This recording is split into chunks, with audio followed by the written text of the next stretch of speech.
नमस्कार, मेरा नाम है तेजपाल नेगी और आप देख रहे हैं एसजे टीवी। ग्राम स्वराज कार्यक्रम के पहले अंक में आपने देखा कि बीडीसी के एक पार्षद के विचार देखे और उनके मुद्दे सुने। इसी क्रम में दूसरी कड़ी में आज हम लेके आए हैं रानी पोखरी ग्रांट 2 बीडीसी के एक और प्रत्याशी और इनकी खासियतें क्या हैं मैं आपको बताऊंगा।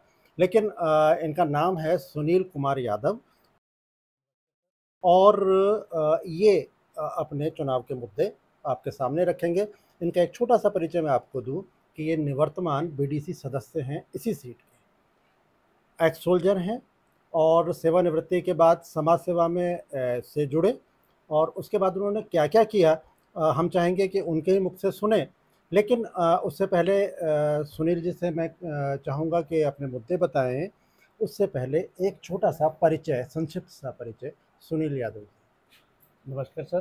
धन्यवाद सर नेगी जी, जो आपने हमें सिलेक्ट समझा एक अपनी आवाज़ आपके माध्यम से बिल्कुल, जन तक पहुंचाने के लिए। बिल्कुल। मैं सुनील यादव वर्तमान में बीडीसी हूं और मैंने इस 5 वर्ष में काफ़ी कुछ कार्य करे हैं जनता के सामने।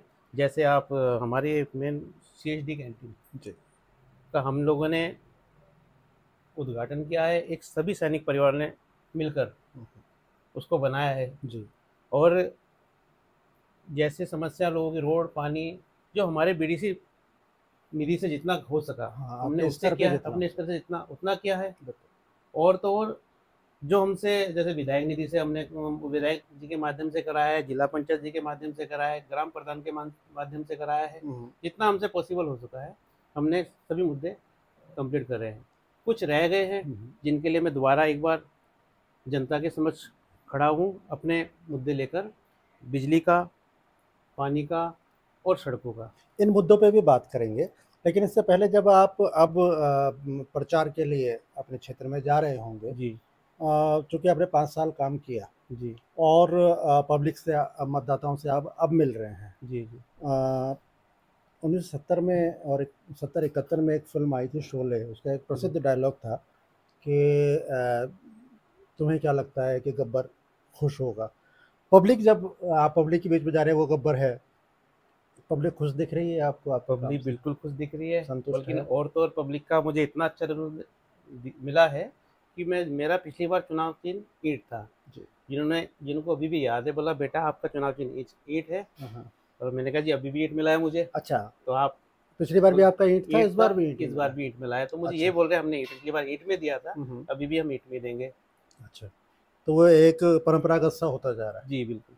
अच्छा आपके यहाँ जो वो गाँव हैं जो आपके बीडीसी सीट पे थे, रानी पोखरी में मैं अपने दर्शकों को बता दूँ, रानी पोखरी पंचायत में 2 बीडीसी सीटें हैं।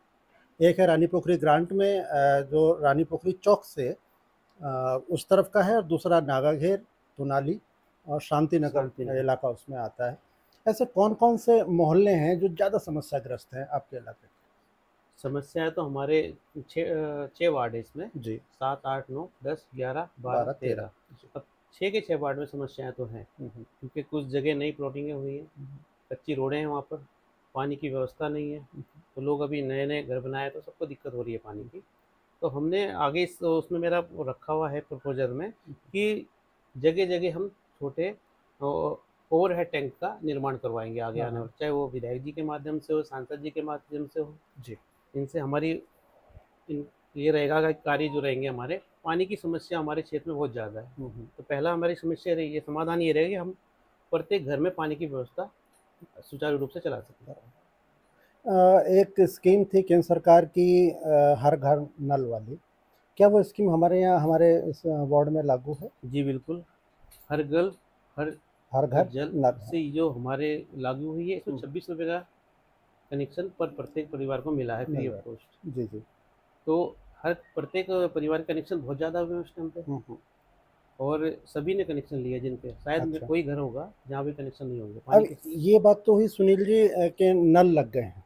और नल में जल उन नहीं है। हाँ, वो बिल्कुल जल सर। की व्यवस्था के जल लिए की क्या? व्यवस्था थोड़ा दिक्कत है, इसी के लिए सर मैं बोल रहा हूँ आगे सेशन में रखा जाएगा कि हम लोग ओवरहेड का व्यवस्था कराया जाए। जैसे नागाघीर में एक ओवरहेड बन जाए, जी। जिससे नागाघीर का एरिया कवर हो जाए। हाँ, कवर हो जाएगा। दूसरा शांति नगर में बन जाए, हाँ, और कुछ ऐसे ओवरहेड टैंक भी है जिनका काफ़ी टाइम से सफाई नहीं हुई है, उनको भी देखा जाएगा आगे।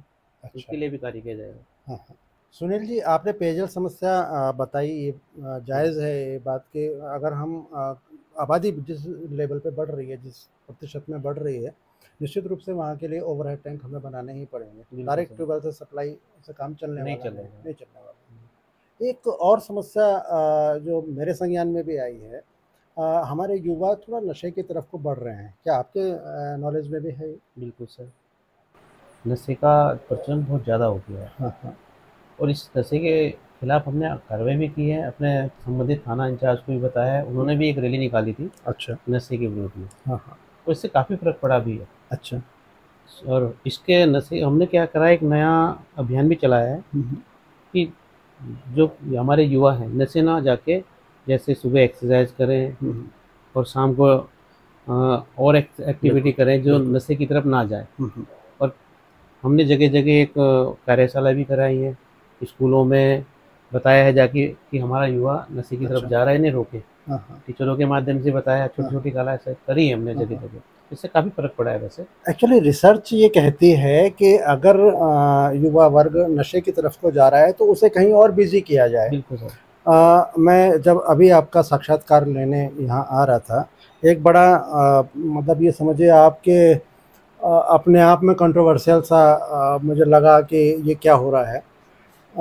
आपके ही वार्ड में शराब ठेका है। जी। इसके ठीक आप देखिएगा, नया ही बोर्ड लगा है, उसमें बड़ा सा बोर्ड लगा हुआ है, उसमें लिखा हुआ है कि शराब पीना स्वास्थ्य के लिए हानिकारक जी बिल्कुल। है ना? ये बिल बोर्ड लगा है। बिल्कुल सर। उसके ठीक नीचे उसी बोर्ड पे एक एरो बनाया गया है कि शराब ठेका इधर है। जी, जी। तो ये मतलब दोहरा चरित्र सा हो गया। हम ठीक है कि हम रैली कर रहे हैं, ठीक है कि हम लोगों को, बच्चों को जागरूक करने के प्रयास कर रहे हैं, जी, जी। लेकिन जब तक बच्चे के पास में जो आपने कहा जिम नहीं होगा, सस्ते वाला, जी, खेलने के साधन नहीं साथ होंगे, में। है ना? इसके अलावा अब रोज़गार के साधन नहीं होंगे, तो एक ना एक दिन हो सकता है, क्योंकि बच्चा है, वो बहक सकता है। तो क्या हम रोज़गार से भी युवाओं को जोड़ने की कोशिश करेंगे? बिल्कुल सर, क्योंकि देखो क्या होता है, आदमी जब खाली बैठा रहता है, तो उसमें एक अलग वो होता है कि मैं क्या करूँ? बिल्कुल। तो वो नशे की तरफ जाता है। इसके लिए होना क्या चाहिए, हम लोगों को कहीं रोज़गार से जोड़ना चाहिए, कहीं स्वास्थ्य, कुछ ऐसी एक्टिविटी होनी चाहिए क्षेत्र में, जो आदमी एंगेज रहे सुबह से शाम तक। तो आदमी एंगेज रहेगा, थकेगा तो ऑलरेडी नशे की तरफ नहीं जाएगा, बिल्कुल। बिज़ी रहेगा। हुँ। और जो खाली दिमाग, तो शैतान की खोपड़ी बोलती है बिल्कुल, ना। बिल्कुल, बिल्कुल। आपके यहाँ मिनी सिडकुल था, क्या इसकी स्थिति है? सिडकुल की भी बढ़िया है, यहाँ पर फैक्ट्रियाँ खुली हुई हैं है रोज़गार फैक्ट्री? के लिए। अच्छा। कुछ फैक्ट्रियाँ बंद हो गई हैं। अच्छा। अब उन्होंने कैसे क्या करा, इसकी जानकारी हम लेंगे और आगे भविष्य में लोगों को रोज़गार के लिए उन्हें सुबह दोबारा से उनके चालू करेंगे और उसमें नया रोज़गार जोड़ा जाए, जैसे कि हमारे लोकल युवा, युवा को रोज़गार उसमें मिले। रोज़गार मिलेगा। बिल्कुल। तो रोज़गार की समस्या भी दूर हो। एक चीज़ और है हमारे क्षेत्र में, एक स्वास्थ्य विभाग है। हाँ, हाँ। वहाँ क्या है कि डॉक्टर आते हैं 10 से 2 बजे तक। तो हम शासन प्रशासन में अपने माध्यम से, विधायक जी के माध्यम से एक ये ऐसा करेंगे कि हाँ डॉक्टर 24 आवर्स अवेलेबल रहे, इससे लोकल लोगों को ट्रीटमेंट सही ढंग से मिल पाए। क्योंकि हमारे यहाँ पर क्या है कि ऋषिकेश 14 किलोमीटर दूर है, डोईवाला है 9 किलोमीटर दूर। तो समस्या ये होती है कि किसी इनकेस किसी का एक्सीडेंट हो जाता है, तो या तो ऋषिकेश या देहरादून जाएंगे। इसके लिए हम आगे प्रयास करेंगे कि आगे हम यहाँ पर यहाँ सुचारू पे रूप से एक डॉक्टर चिकित्सक, हाँ, मिल सके। ठीक है। एक और है शिक्षा। हमारे यहाँ आपके इस वार्ड में निजी स्कूल हैं, जी सर। लेकिन वो इतने महँगे हैं कि आम आदमी की पहुँच से बाहर हैं। जी। हर माँ-बाप चाहता है कि मेरे बच्चे अच्छी शिक्षा लें। हमारे सरकारी स्कूलों में लगातार बच्चों की संख्या घटती जा रही है। क्या होना चाहिए आपके हिसाब से कि सरकारी स्कूलों में बच्चों की संख्या बढ़े? मैं एक बात मैं बता रहा हूँ आपको, हमारे यहाँ शांति नगर में प्राइमरी स्कूल है, जी। जहाँ पर 100 से 105 बच्चे अच्छा। अभी अध्ययनरत हैं। हुँ। तो मैं ये नहीं कहूँगा कि हम लोग अपने बच्चों को प्राइवेट में ज़्यादा विश्वास करते हैं, सरकारी गवर्नमेंट टीचर पे हम विश्वास कम करते हैं। मेरे नैतिक विचार ये भी है, हम जो अपने प्राइमरी स्कूल हैं वहाँ पर कि कुछ ऐसी एक्टिविटी कराएं जिससे कि लोगों का ध्यान वहाँ अग्रसर हो, बिल्कुल। है ना। कि जैसे प्राइवेट स्कूलों में अलग अलग से एक्टिविटी होती है, हाँ, बच्चों का माहौल बनता है कि बच्चा खुद एक्टिव होता है कि मुझे स्कूल में जाना है, प्राइवेट स्कूल में। हाँ, उसी प्रकार हम सरकारी स्कूलों में भी कर सकते हैं। बिल्कुल। और ये मेरे ख्याल से बच्चों की संख्या भी वहाँ बढ़ेगी, बढ़ेगी है ना। बिल्कुल। जब टीचर वहाँ होंगे तो जो बेरोज़गारी है उसमें भी 1% मदद मिलेगी उसको बेरोज़गारी को दूर करने में, क्योंकि टीचर भर्ती होंगे फिर, जी बिल्कुल। है ना। ये बेहतर है। आप समाज सेवा से भी जुड़े रहे। बिल्कुल। आपने फौज में सेवाएं दी, जी सर। और जब राजनीति में आप आए, बीडीसी में, आप देखिए बीडीसी हो चाहे प्रधान हो, हर आदमी संतुष्ट नहीं कर सकते आप। जी बिल्कुल। 100% लोगों को संतुष्ट नहीं कर सकते। बिल्कुल। जब वो लोग आपको टोका टोकी करते होंगे जो असंतुष्ट हैं, तो आपको कई बार ऐसा भी महसूस होता होगा, अच्छी खासी नौकरी की थी, वहाँ बड़े शान से रहे, अपना परिवार चलाते, ये कहाँ इस राजनीति में कूद गए हम, ऐसा महसूस हुआ कभी? नहीं, ऐसा कुछ नहीं सर, क्योंकि मैं जो लगा हूँ राजनीति में सेवा भाव से लगा हूँ। हाँ, मेरा पहला मकसद है लोगों की सेवा करना। हाँ, मैंने अभी तो भगवान सब संपन्न है, साइकिल से स्टार्ट किया था। साइकिल में भी लोगों की मदद करी है मैंने। किसी ने बिच्छू काट दिया, डॉक्टर को ले गया मैं। अभी भी अगर मेरे को कोई रात को 12 बजे फ़ोन करता है तो उस समय उपलब्ध हो जाता हूँ। अच्छा। और मेरा 1 घंटे में फ़ोन उठता है। अब ये नहीं कि लोग स्विच ऑफ करके बैठ जाते हैं, तो या तो फिर बहाना करते हैं कि मैं यहाँ पर हूँ, वहाँ पर हूँ। ये नहीं है, अगर मैंने जिम्मेदारी उठाई है तो मैं रात को 24 घंटे अवेलेबल रहता हूँ। अच्छा। एक और समाज सेवा आप करते हैं, मृतक पशुओं को आप दफनाने का काम करवाते हैं निःशुल्क। जी बिल्कुल। ये क्या है, कैसे करवाते हैं आप? मैंने देखा है जैसे किसी के पशु मर जाते हैं तो बहुत समस्या हो जाती है कि हम क्या करेंगे, मजदूर आज तक मिलते नहीं, गड्ढा भी 8-10 फीट खोदना पड़ता है। तो मैंने अपनी जेसीबी है मेरे पास, मेरा और काम भी है, तो जेसीबी है, तो मैंने एक काम गौ सेवा के नाम से फ्री कर रखा है। हाँ, हाँ। मेरे को कोई फ़ोन करता है कि हमारी गाय मर गई है, तो मैं उठा के नदी के किनारे या उनके खेत में दबा देते हैं। अच्छा, उसका कोई शुल्क नहीं लेते उसका आप? भी कोई शुल्क नहीं होता। अच्छा। मैंने किया है, हाँ, हाँ। बाकी सभी जानते हैं, और जिनकी मैंने गाय दबाएंगे वो सुन भी रहे होंगे। सबको पता है कि मैंने किसी से पैसे लिए कि नहीं।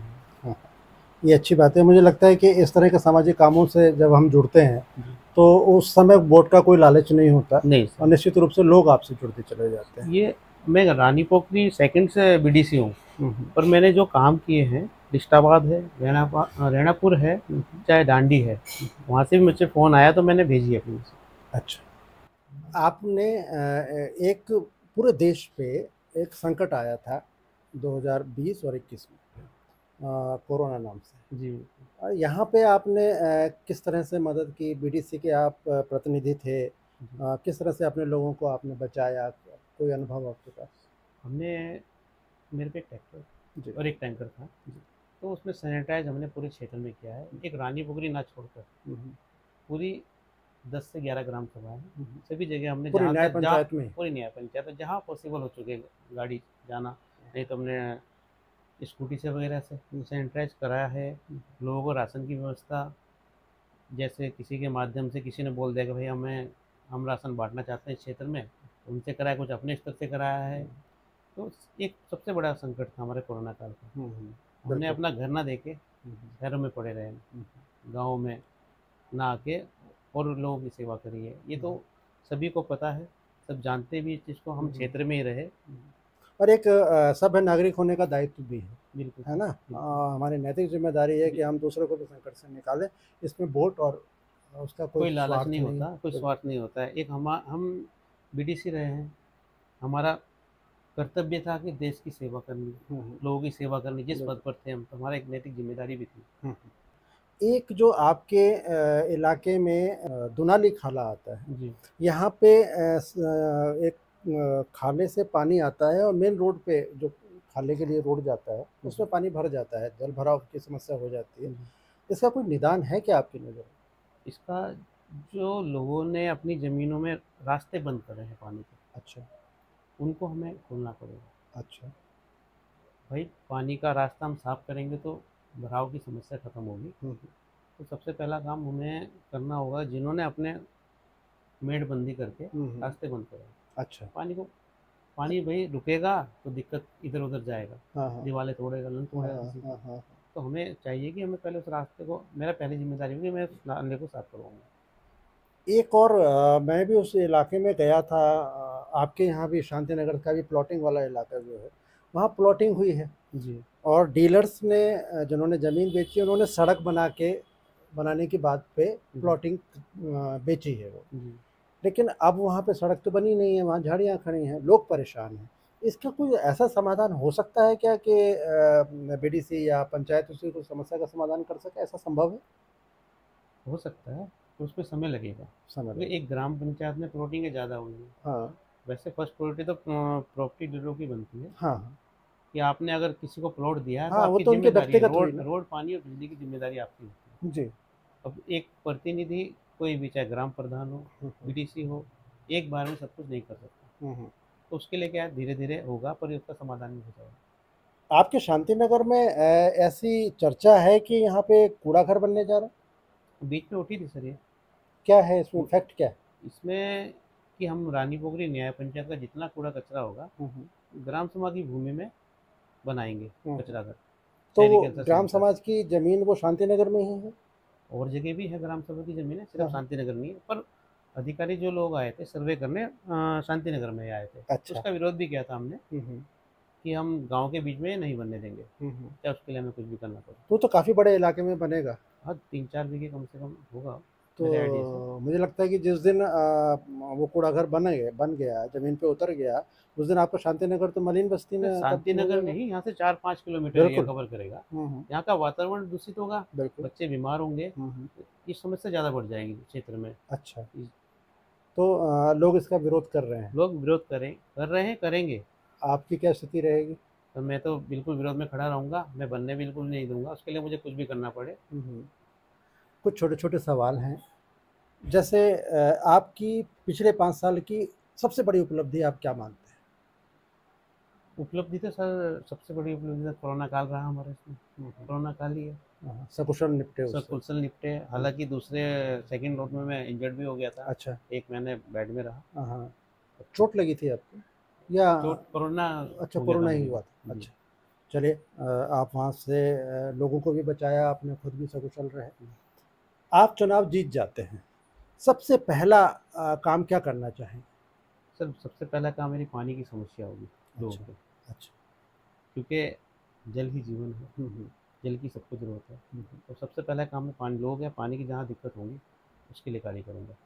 अच्छा, और अगर मान लेते हैं कि आप इस बार सक्सेस नहीं होते हैं, तब भी आप इसी तरह से समाज सेवा करते रहेंगे? बिल्कुल सर, मेरा खुद का सेवा भाव है। चाहे मैं पंचायत में बनूँ, चाहे ना बनूँ, मैं 24 आवर्स लोगों के लिए खड़ा रहूँगा सेवा भाव से। रात को मुझे किसी भी टाइम फ़ोन कर सकते हैं आप, मैं हाज़िर मिलूँगा। अपना चुनाव चिन्ह एक बार फिर हमारे दर्शकों को बताइए और आखिरी अपील आप क्या करना चाहते हैं? नमस्कार, मैं सभी इस इनके निकी जी के माध्यम से बोलना चाहता हूँ कि मेरा चुनाव चिन्ह ईंट है। आप मुझे दोबारा एक बार अपना आशीर्वाद प्रदान करें और सेवा का मौका दें। धन्यवाद। ये थे सुनील यादव, जो जिनसे हम चर्चा कर रहे थे उनके मुद्दों पे, उनकी समस्याओं पे और वो आगे भविष्य में क्या करना चाहते हैं अपने बीडीसी वार्ड के लिए। हम चुनाव के, मैंने कल भी कहा था कि चुनाव के महोत्सव में मना रहे हैं। ये महोत्सव महोत्सव की तरह रहे, हँसी-खुशी ही निपटे, ये ज़्यादा महत्वपूर्ण है। हम किसी के भी समर्थक हो सकते हैं, हम किसी के प्रस्तावक हो सकते हैं, किसी को सपोर्ट कर सकते हैं और किसी के लिए मतदान कर सकते हैं। लेकिन ये सिर्फ़ जो प्रतिद्वंदिता है, मेरी अपील आपसे ये है कि ये प्रतिद्वंदिता सिर्फ़ 28 तारीख की शाम तक ही रखें, जब तक मतदान हो रहा है। बिल्कुल। उसके बाद हम सब भाई हैं, हम सब एक पंचायत के रहने वाले हैं, हम सब एक ही समाज के रहने वाले हैं और हम बंधुत्व के भाव से अगले 5 साल तक काम करें। विजयी चाहे जो हो, जो आपको अच्छा लगेगा, हमारा फ़र्ज़ है, हमारा दायित्व है कि हम उनके मुद्दे आप तक पहुंचा रहे हैं। आपको जिसके मुद्दे भी पसंद आते हैं, आप उसे वोट दीजिए। हम बिल्कुल नहीं कहते कि आप किसी भी प्रत्याशी को वोट करें, लेकिन जो विजयी होगा, वो हमारा प्रतिनिधि होगा, चाहे वो प्रधान हो, चाहे वो बीडीसी का मेंबर बिल्कुल। हो, चाहे वो वार्ड मेंबर हो, जिला पंचायत का सदस्य हो। इसलिए ये प्रतिद्वंदिता जो 28 तक है, मतदान तक है, इसे सिर्फ मतदान तक रखें और उसके बाद हम सब एकता के साथ में रहते हुए अगले 5 साल तक का अपने क्षेत्र को विकास के रास्ते पे आगे बढ़ाएं।